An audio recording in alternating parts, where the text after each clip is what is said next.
Picture a bustling city, home to 10 million souls going about their daily lives. Now imagine an enemy no one can see, no one can hear, but one that's everywhere. It creeps through the shadows, strikes without warning, and leaves its victims screaming in pain. This is Chikungunya, a merciless virus carried by mosquitoes, turning Foshan in southern China into a battlefield. In just weeks, it has spread like wildfire, infecting thousands and challenging an entire nation. But China isn't standing idly by. An unprecedented war has been declared against this microscopic monster with an arsenal that's vast, desperate, and sometimes almost unbelievable. Foshan isn't just any city. It's a vibrant metropolis, an economic powerhouse in the heart of Guangdong province. But today, its gleaming skyscrapers and bustling streets are under a dark cloud. In just 4 weeks, 8,000 people have been struck down by this relentless virus. Fevers that burn like lava, joint pain that feels like knives stabbing into bones, and a fatigue that drains the life out of its victims.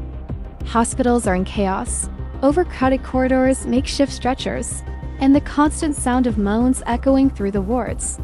Doctors and nurses, with deep circles under their eyes, race against time, while the population locks themselves indoors, praying they won't be next. But why is this happening now? The answer lies in the sky and the earth.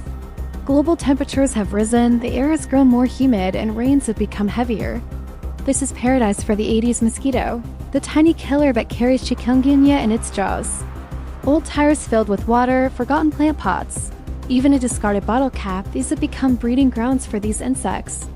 In Foshan, overflowing sewers and stagnant urban rivers have turned into mosquito nurseries. Swarms of them dance over the city. It's a silent invasion, and time is against us. Chinese authorities are sparing no effort.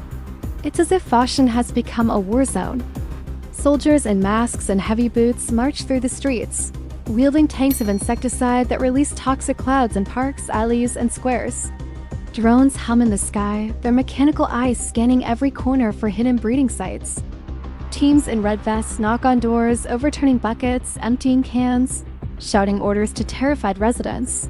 Clear out standing water or face the consequences. Heavy fines are imposed, and in extreme cases, electricity is cut off as punishment. No one escapes the inspections. But China has gone further. They're fighting dirty, using nature itself as a weapon. In lakes and canals, ravenous fish have been released, gobbling up mosquito larvae like an aquatic army. And there's more. So-called elephant mosquitoes, whose larvae are voracious predators, have been unleashed in droves. It's a biological battle, a desperate bet to turn the tide. In pharmacies, the sale of fever and pain medications is watched like gold, a sign that every pill sold could be a clue to a new case. And in hospitals, quarantine wards resemble prisons. Feverish patients, draped in mosquito nets, stare at the ceiling, cut off from the world as the virus courses through their veins. Let's put a face to this tragedy. Meet Cy Chen, a 22-year-old who dreamed of starting her own business. Today, she can barely hold a glass of water. "It felt like my bones were breaking from the inside," she whispers, her voice trembling. "I cried every night, not for myself, but for my mother who could only watch me suffer." Cy's just one of thousands. In a poor Foshan neighborhood, a 70-year-old grandfather, Li Wei, was found collapsed in his home, fever consuming him as his grandchildren begged for help. These are the voices the numbers hide, the lives chikungunya is stealing. And the nightmare doesn't stop in Foshan. The virus is spreading like an ink stain on a map. Cases have popped up in other Guangdong cities, reached Hunan, and crossed borders to Macau and Hong Kong. It's a threat that respects no walls or passports. Beyond China, the world watches with alarm.